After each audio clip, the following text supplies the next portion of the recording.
I never thought I'd say this, but there are actually Blackrock bears in the market. It's Friday, it's raining outside, I'm here and I'm pissed off because there's actually people out here being Blackrock bears in the market, not understanding a dime about how markets work, not understanding a single fucking element of how the markets work, and they're being BlackRock bears. And what they're saying is BlackRock coming into the market, it's going to ruin the market, etc., etc. So,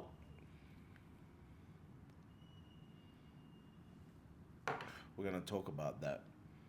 We're going to talk about exactly why this ETF coming in, BlackRock coming in, is a powerful thing for Bitcoin. I'm going to walk you through BlackRock's exact pump Bitcoin to the moon strategy, and I'm going to walk you through exactly why it's going to happen.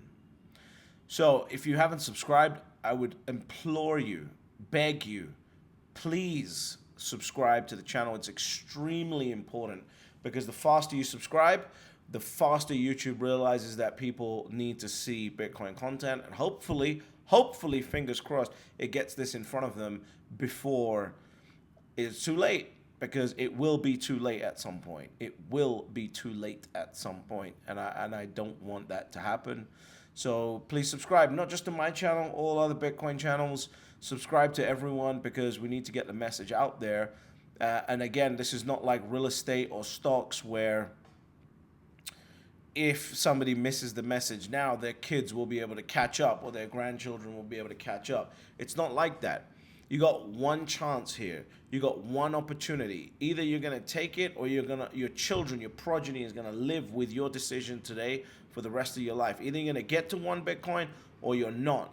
And the people that you care and love about and bring into the world are going to pay the price of that decision. So that's why this is extremely important. Now, as far as BlackRock goes, there are people out here who think BlackRock's aim to get into Bitcoin is to lower the price of Bitcoin. I don't understand where these doom and gloom boomer $1,000 net worth has come from, but it seems like they don't understand the basics of how business works. This is getting crazy now. I didn't realize that there were so many people that really don't understand how business works, how incentives work. Basic human incentives work. It's quite fascinating to me how people are not realizing that this Bitcoin ETF is the single most important thing to happen to Bitcoin since Bitcoin's coming to life itself. The fundamental thing I want you to understand before we go through the roadmap of how things are going to work out and pan out. And by the way, you can go check my tweets. Literally, as soon as BlackRock applied for the ETF, within a few days I said, Bitcoin will become ESG friendly. 2 weeks later, KPMG released a report saying Bitcoin is basically good for the environment. And I'm still waiting for a New York Times, something like that. But KPMG releasing that to all of their clients. By the way, all of their clients who they audit, right? So it's like you can see the circle jerk forming here, basically, right? And this is going to turn into a self-fulfilling prophecy for Bitcoin. And there's people out here being bearish about it, and you're going to miss out on the one opportunity that you have because you're an idiot. You just don't understand how financial market. There's so much arrogance. It's unbelievable. So let me give you the basics of how asset managers make money. Asset managers make money on two occasions. Number one, they have a flat fee associated with the value, the dollar value of the assets that they are managing for you. Point number two, this is the second way they make money. They have an agreement where, depending on how you set that up, if they make you $100,000, if they make you $1 million, or in BlackRock's case, if they make you $1 billion, then there's also a performance fee, right? And there's different metrics attached to the performance fee. But if they basically perform for you, they not only get the fee for managing it, which is the basic fee, they also get a performance fee, which is whatever the amount of money that they make you, they get a slice of that. That is how asset managers make money. Their entire goal is to maximize those two metrics, right? Their entire goal and their entire life purpose is to maximize those two metrics. Because in essence, they're getting paid a percentage of assets under management and a percentage of their performance that they generate for you. Okay, now that we understand that, all right, keeping up with me, $10 a month DCA gang, $1,000 net worthers, keeping up with me there so far? Cool. What that means is that the higher the dollar value of the assets that they have under management, and the higher the dollar value of the performance that they create for you, the more money they make. I know this is complicated. I know that for some of you, it's going to be earth-shatteringly new, but that's how business works. Their job is to do whatever they can to increase the dollar value of their assets so they can take a slice of it. It's really not that complicated, is it? That's their entire job. Now, BlackRock is in a unique position because they have $11 trillion under management, right? It's not like a small fund with $50, $100 million. They got $11 trillion under management. That allows them to do different things, right? And this is where you start getting into the BlackRock is evil argument of it. But it allows them to do different things. You start scaling returns on a different level. With $11 trillion assets under management, you now have the ability to start lobbying. You now have the ability to create other incentives. You now have the ability to start thinking wide. Like, we are going to promote ESG. ESG requires you to be carbon neutral. So therefore, what we're going to do is go and buy up a bunch of forest land and sell carbon credits. Right? Now, BlackRock isn't buying that. Investors are putting their money into BlackRock, right? That assets under management. And then BlackRock is being autonomous in how they use that capital to generate a return. If BlackRock failed to generate a return for their clients, they would no longer be in business. It's basic capitalism, right? Because the capital that they have belongs to someone. It belongs to investors. It belongs to people. It belongs to family offices. It belongs to governments. It belongs to people in the world. It's not their money. They're making their fees, sure, that's their money. But the assets under management is not their money. BlackRock doesn't have $11 trillion to just go out and do whatever they want with. They will have a prospectus that they have to create. And that prospectus will outline whatever investment opportunity they want to go into. And then the investors will approve, and then they will allocate, and then they can go start doing it. So I guarantee you that the fact that BlackRock jumped into the ETF business, the iShares business, means that there was investment appetite for it. I guarantee you that the fact that BlackRock jumped into the ESG world means that there was investment appetite for it, right? And we can see this in investment reports. You don't have to try too hard. Just go read any investment reports, and what you see is that there's about $60 trillion about to be passed down to the next generation, and they care about hugging trees. So therefore, why do you think Apple has got, a 10-minute segment on hugging trees and hugging Mother Earth and this, that, and the other? Because the investors that own the shares care about it. It's very, very simple. So now, coming back to Bitcoin, I guarantee you that the only reason BlackRock has filed for a Bitcoin ETF is because there is investor demand for an ETF.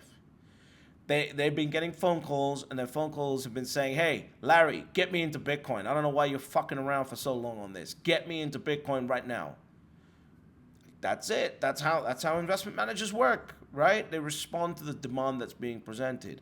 And the unique thing about Bitcoin is it's outperforming every other asset, and now it's going mainstream. So they are, of course, going to start getting phone calls from people going, how come Bitcoin's up 100% in 2023 and you've only got my investment returns up 15%? Maybe I should just pull my money from BlackRock and put it into Bitcoin. Larry's going to say, let us take care of it.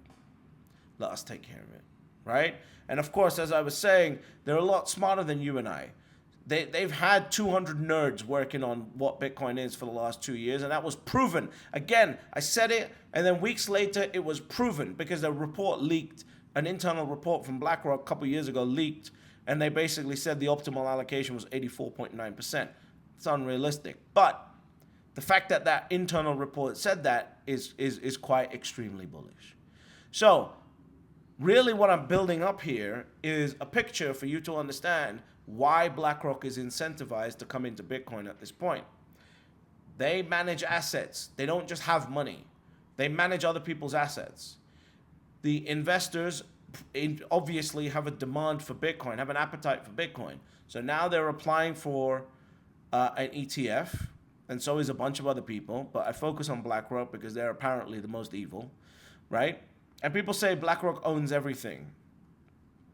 BlackRock owns a piece of every company. Yes, that's because they allocate so much capital that it has to go into the S&P 500, it has to go into S&P 500 companies, et cetera, et cetera. So they have to allocate and diversify because they have diversified funds. So, going back to how BlackRock makes money, right? What I said was BlackRock makes money by increasing the dollar value of the assets under management for their clients so that they get two fees. One fee is the management fee. The management fee is a flat fee that they will have agreed. You pay it regardless of whatever happens to the value of your assets, right?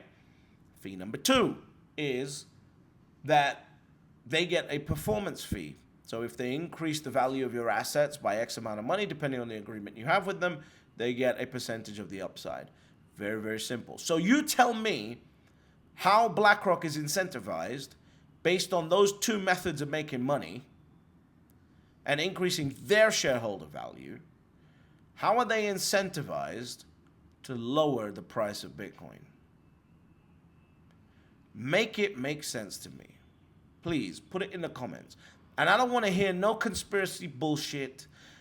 Put it in the comments why it makes logical sense for BlackRock to want to lower the price of Bitcoin when the way that they make money and the way that their BlackRock's own shareholders profit by BlackRock making more money is through increasing the dollar value of the assets under management. Tell me. Put it in the comments. Because if you have half a brain, you realize that BlackRock needs the value of Bitcoin to go up in order to bolster their performance numbers for their own shareholders. So BlackRock will be pumping Bitcoin around the world through their umbrella of asset managers, getting people into the BlackRock investment product. So,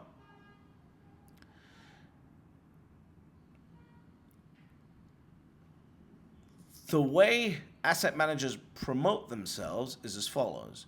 They take their returns, and then every single year they have a marketing campaign, and they take those returns and they promote the best performing funds and they ignore the ones that did shit.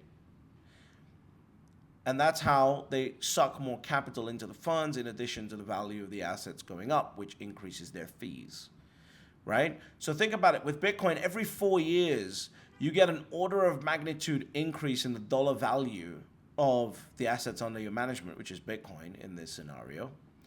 And so every 4 years, BlackRock has an order of magnitude higher amount of fees in order to do stuff with, provide returns to their investors, right? They know their clients are going to be happy with those returns because even if they say they put 5% of their portfolio into Bitcoin, within 4 years, that 5% is now worth, 30% of their portfolio, right? This is good for BlackRock. BlackRock gets a fee off of that. Now, BlackRock is incentivized. Wait a second, this is working quite well. We just 10x'd our fees from this product. We better push this fucking product even harder. So now, BlackRock starts pushing that product even more. BlackRock uses their fees just like any other business, right? You get revenue, you have profits, you use your profits, you go advertise some more. BlackRock uses their advertising budget, increases it for the Bitcoin side because they're getting more money by promoting that Bitcoin product. They know their clients will be happy. Every 4 years, they can increase their marketing dollars into the Bitcoin product faster than any other product that they have because of the amount of dollar value that those fees have. And then they're promoting their own Bitcoin fund and at the same time promoting the idea of Bitcoin and therefore raising the whole ecosystem up. BlackRock is incentivized to pump up Bitcoin, right? This is also the first time that Bitcoin will have real marketing dollars behind it. I'm not talking about no, cool hippie exchanges that got $50 million and, are out here trying to high five people. No, I'm talking about real money. I'm talking about real money coming in both from the company that's actually hosting the product, which would be BlackRock in this scenario, to them utilizing their lobbying arm to promote Bitcoin investment. Think about it like this. It starts to make sense to allow Bitcoin as a 1031 exchange asset if BlackRock can make more money from holding Bitcoin for their clients. So imagine you get told now that there's a lobbying firm that's just about to start allowing or lobbying the government, the US government, to allow people to sell their property, generate a profit, and if they buy Bitcoin with it, they can defer their taxes, which is what you can do now with real estate in the US. That's huge. But only the marketing arm of BlackRock or other firms like that, Fidelity, etc., can do that. And that's what's about to happen here. Why? Because they are incentivized to increase the dollar value of that asset so they can make more money. More importantly, let's go a little bit, we're looking at BlackRock as an overall. Let's zoom down a little bit. You have 20,000 people that work for BlackRock who their entire job rests on how much money they can get into BlackRock's investment products. Okay? So they're on the phone. Hey, we've done really well for you. We want you to invest 3% of your portfolio into this new Bitcoin product. Cool. Right? They do it. They do that. And that person's income is directly related to the performance of that fund. So, now let's assume that the first year has happened and now we're a cycle ahead. Now that person is going, wait a second, I put 3% of this person's portfolio into Bitcoin. Now it's worth, 12 to 15% of their portfolio. And I just made a bunch of money. I think I'm going to keep promoting this Bitcoin product. So now year 4, they're even more incentivized to sell the Bitcoin product. They're even more incentivized to promote Bitcoin as a salesperson. So now you got 20,000 professional financial salespeople selling the idea of Bitcoin. You got BlackRock figuring out how to lobby governments in order to allow Bitcoin as an investment and a tax incentive to figure out how to get more capital into Bitcoin, all because the higher the value of Bitcoin, the more money that asset managers will make. So BlackRock now is completely incentivized, I believe, within 2 cycles to center their entire business on the idea of Bitcoin and the Bitcoin ecosystem. Now, BlackRock has higher level clients, right? They're going to be like, $5 billion minimum investment, et cetera. For those clients, now that you start seeing the ROI on Bitcoin, right? Now you've got, into the Bitcoin ETF, you had a little taste of that. Cool. We can generate you higher returns than that, right? I want you to allocate that, those private clients, $5 billion minimum investments, whatever it is. I want you to take that and I want you to put 10% into our, high leveraged Bitcoin opportunity fund, right? It's an internal fund inside of BlackRock, only for those guys. And what we're going to do with that is we're going to start sucking up all Bitcoin miners. We're going to start buying up Bitcoin miners. We're going to start generating returns on Bitcoin miners because Bitcoin miners go up twice as much as Bitcoin during bull runs. And we're going to start getting into Bitcoin miners and owning Bitcoin miners. Okay, now we own Bitcoin miners. We're now going to start thinking wider. What else could we own, right? What else can we own? What else can we put our little tentacles into to generate a higher return? Because the higher the value of the assets under management, The higher the management fee and the higher the performance fee. Okay? So what else could you do? Well, let's take this and divert this a second. Let's look at the pathway that I think they'll take. Number one, Bitcoin, the underlying core asset. Number two, the Bitcoin miners, right? Number three, ESG. Bitcoin will become an ESG asset, 100%. I can almost guarantee that, right? Bitcoin will become ESG 2.0, and it's going to be great for the environment. They might not call it ESG 2.0, but it'd be great for the environment, and that will be the pivot from the old ESG to the new ESG. So now Bitcoin's good for the environment. Now they're going to start in the background owning Bitcoin miners. They'll start owning, what else will they start owning? They could start owning the manufacturers of the Bitcoin miners, not only the mining companies, but the manufacturers of the Bitcoin mines, of the Bitcoin miners. They could start owning electricity companies around where the Bitcoin mining operations are. They can start owning the lending companies that lend to Bitcoin miners, so the banking and finance companies, and they can start lending to those companies themselves, let alone going outside of the family, right? You gotta keep it inside the family right now, okay? At the same time, I can now call governors, I can now call senators and start talking about how great Bitcoin is and how great the performance has been, because 5 years down the line, 8 years down the line, I've now got performance data. BlackRock's best performing fund over the last 8 years is Bitcoin. Second best performing fund is Bitcoin mining companies, whatever, right? So all of their assets are linked to Bitcoin. They start talking to senators and start getting laws changed to incentivize people to put more capital into Bitcoin. Then they start telling the government, hey, you should probably allocate a little bit to Bitcoin, the Treasury Department, et cetera, 10, 15 years down the line. You've now got, the Treasury, which will have an account with BlackRock, saying, yeah, allocate some of our assets to Bitcoin. They start going around to other countries, hey, you don't have a competitive advantage here, you should probably get some money into Bitcoin. Cool, we got this country into Bitcoin, we got that country into Bitcoin, we own the Bitcoin miners. Bitcoin is also good for the environment. Bitcoin is, we own all the electricity companies, we own all the lending, we own everything. We own fucking everything inside the Bitcoin ecosystem. Why? Because management fees, performance fees.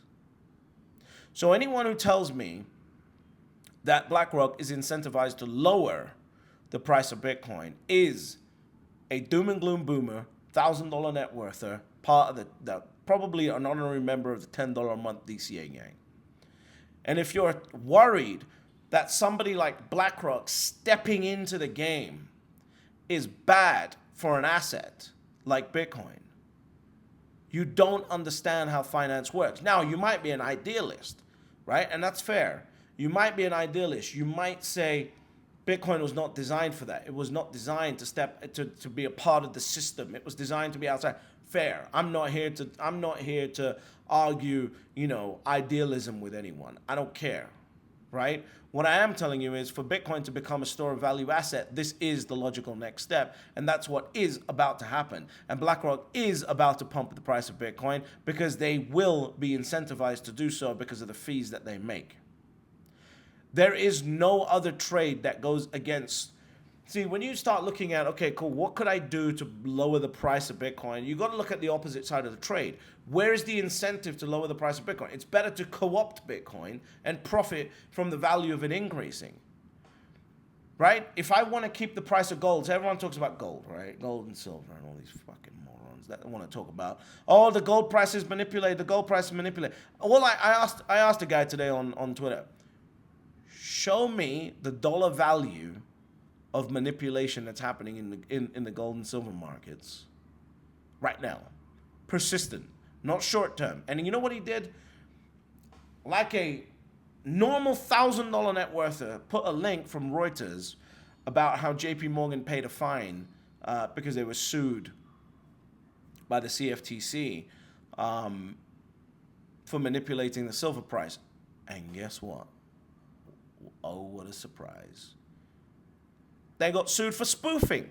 Spoofing is nothing more than placing fake orders in the market and then removing them as soon as the price gets close to it. So you can manipulate the price like that by stacking the order books. Is there going to be short-term manipulation like that? Sure. Is it going to be like We're going to print $5 trillion and go short against Bitcoin. No, that's not going to happen. It's not going to happen. That would violate every law in the U.S. capital markets and make the U.S. capital markets look like a joke. It is better. It is better for BlackRock and everybody else to co-opt Bitcoin. It is better. They are incentivized to co-opt Bitcoin, not to harm it. They are incentivized to pump Bitcoin, not to kill it. So, I want you to understand this. They will work 24/7. As soon as the fees start rolling in, they will work 24/7 to promote the thing that makes them the most money. Why? Because you would too. And I would too. That's why.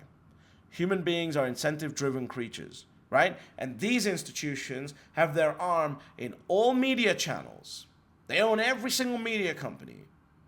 They got senators in their pockets. They've got campaigns in their pockets. They control the people that head the governments. And you don't think they're going to do everything they can to make the most amount of money for themselves? And despite BlackRock pumping up the price of Bitcoin over the next decade, your only focus should be getting to 1 Bitcoin. Because if you don't, you're going to miss out and they're going to take your Bitcoin. This is getting very, very serious now. The odds of an ETF coming by January 10th, according to Bloomberg, the Bloomberg intelligence guys, is 90%. You are running out of time. Stop focusing on doom and gloom boomers. Stop focusing on the $10 a month DCA gang. Stop focusing on the $1,000 net worthers.